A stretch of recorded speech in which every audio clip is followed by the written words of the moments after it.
to this edition of the State Championship Richland Springs Coaches Show.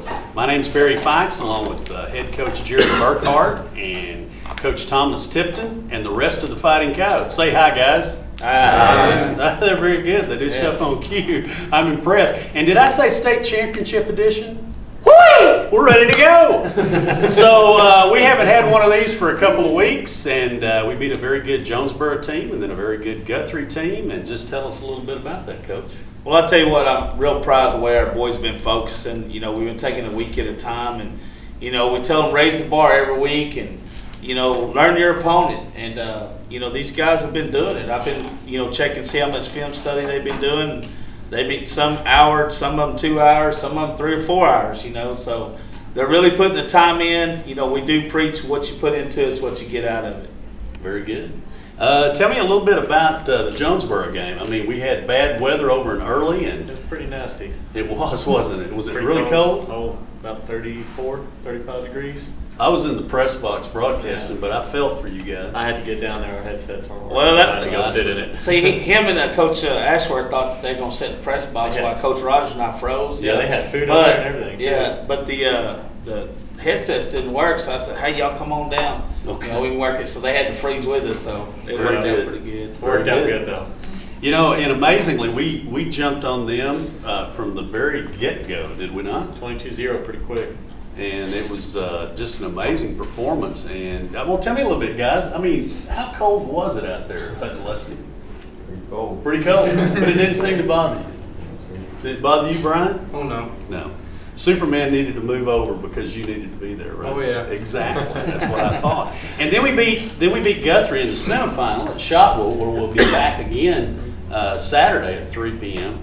Tell me a little bit about that game, Coach. Well, you know, they had a pretty good ball player, number 80, the Landon Robert kid, and you know we kind of focused on him, and they had some other talent. They ran the ball pretty good, and you know I thought our kids did real good open field tackling, and as far as the offense goes, we blocked, and you know, and Coach Rogers did a good job of executing the game plan. You know, we didn't feel like they could stop our run game, but you know, we had to get number 80 blocked for sure. But, you know, they're a very good football team. When you get to that level, everybody's good. You know, and I was impressed with the fact that they never let up. I mean, they played hard from the opening kickoff. Shoot, there's some rough rednecks out there in West Texas. They weren't going to quit, I promise you that. They had that, is it the 666 ranch out there? It's 4-6. 4-6. I guess 666 would be a little spooky. Yeah, that'd be pretty bad. But it's a 4-6, and they may have all had that brand on them. I think so. Probably tough. Pretty tough. So, Coach, we're going to be facing Follett once again from the rematch of the 2012 state championship game. This time, our good friend and former teammate, Harley Etheridge, is not there. Right. But tell me a little bit about the Panthers. No, not Panthers. They are the Panthers. Yeah. Black Cats, Panthers. That's right. They run a lot of formations, do a lot of different things on offense, like to spread it out, run a little ISO here and there. They got some pretty quick athletes, so. But I think our defense is up to the challenge. Outstanding. We'll be all right.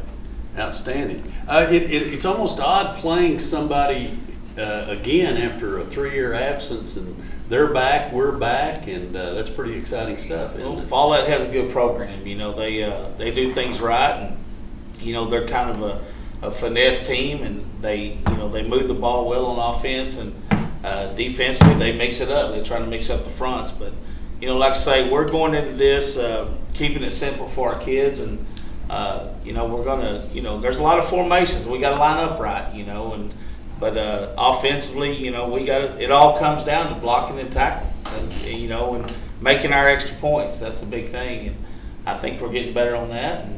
And we know this is the last week, so we're going to come out guns a-blazing. Well, it is pretty exciting, shooting for a 7th and unprecedented state championship, and hope that you can be there on Saturday, December the 12th, 3 p.m., Shotwell Stadium there in Abilene. And, you know, if you can't, catch us on the radio. We'll be there at www.sansabaradio.com.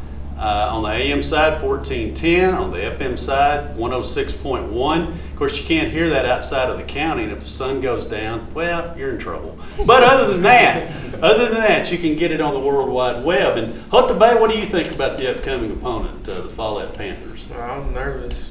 Are you nervous? Yes, sir. But a good kind of nervous, right? Yes, sir. Ready to get after them? We tell our kids, God's given us this opportunity, and it's up to us to take advantage of this opportunity. So, I tell them there's nothing to really be nervous about. Right. Just go out there and just play your game and prepare yourself, and everything will take care of itself.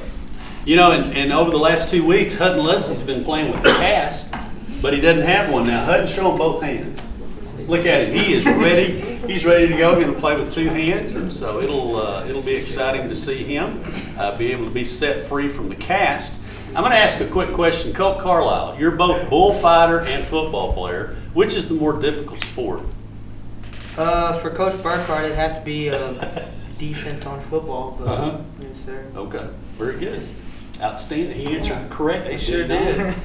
Before we go, we're fired up about number 7, and we believe that we're going to win. We're hoping for that and shooting for that, but not taking anything for granted.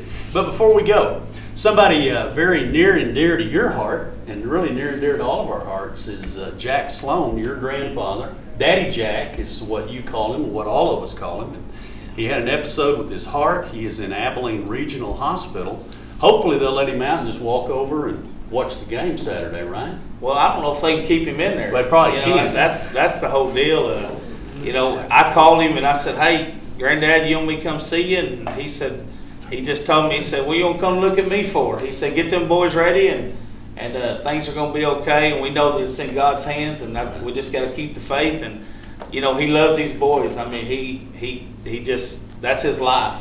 And he loves Kyle football. My grandmother does, and we appreciate the prayers. But I tell you what, these guys, they love him.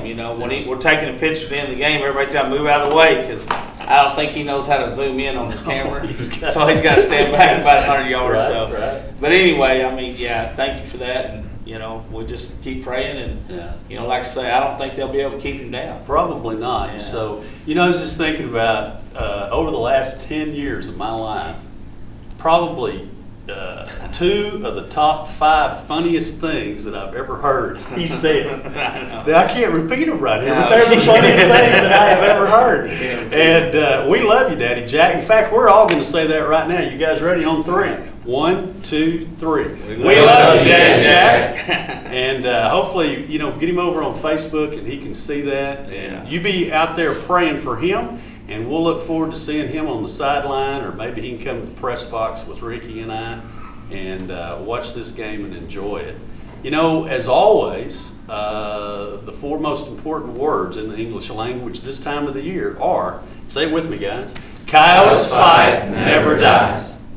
We'll see you next time.